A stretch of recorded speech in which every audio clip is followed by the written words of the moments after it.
Hey there! I'd love to show you how you can record any sound that comes straight from your sound card. This means you can record audio from things like YouTube videos or even your Zoom calls. But mainly, I'll show you how you can create speech recordings using the CloudTTS website and save them as MP3 files. It's pretty cool, and I think you'll find it useful. By the way, the speech you're hearing right now in this tutorial was recorded using this exact method. So, what you're listening to is a live example of how it works.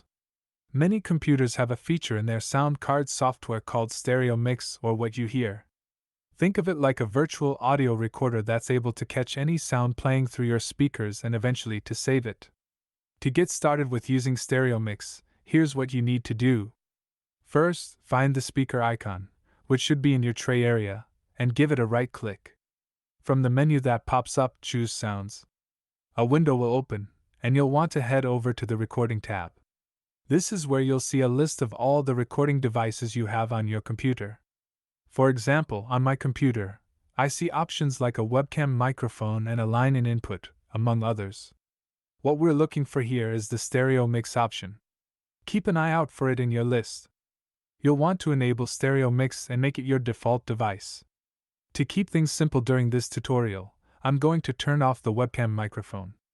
That way, the only recording device active will be the stereo mix. Now let's click OK to save our settings. Next, I'm opening the Audacity program. Audacity is a simple, free, and open-source audio recorder. Technically, you can use any recording software you prefer. Even the voice recorder app that comes with Windows would work.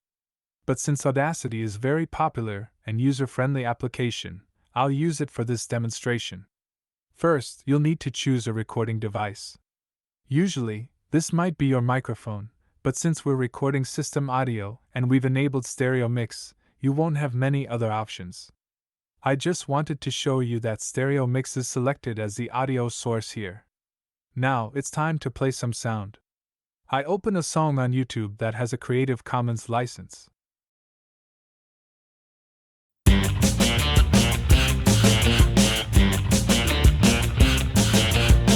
Wide awake, but you're a nightmare. As the song plays through the speakers, we quickly switch back to Audacity and initiate the recording by clicking the button with the red dot.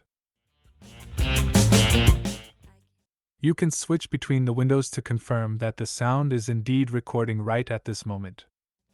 I'm seeing you everywhere. Words that you say. Now, we stop the song and halt the recording. Let's rewind to the start of the audio file to play that portion of the song again.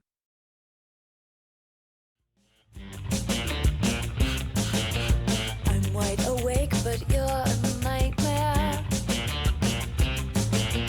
I can't escape, I'm seeing you everywhere.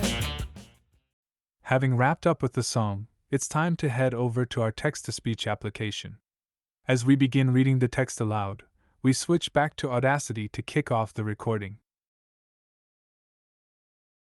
Then Dorothy told him about Kansas.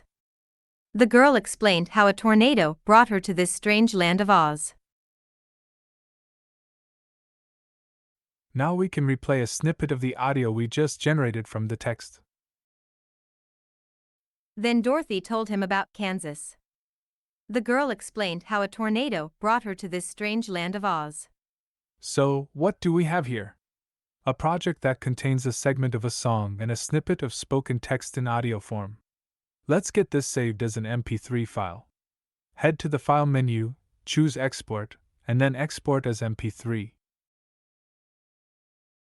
Find a suitable spot on your computer to save this file, and then go ahead and save it. I'm naming mine myproject.mp3.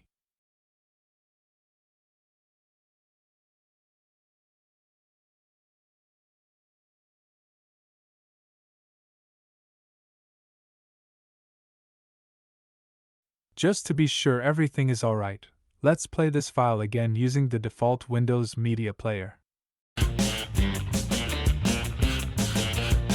wide awake, but you're a nightmare. I can't escape, I'm seeing you everywhere.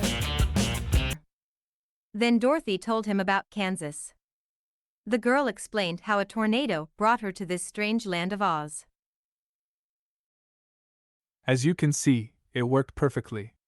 Now you can apply this approach to other tasks too. You could have CloudTTS read aloud a chapter of a book for your kids, or create an audio track for a presentation, which is what I'm about to do next.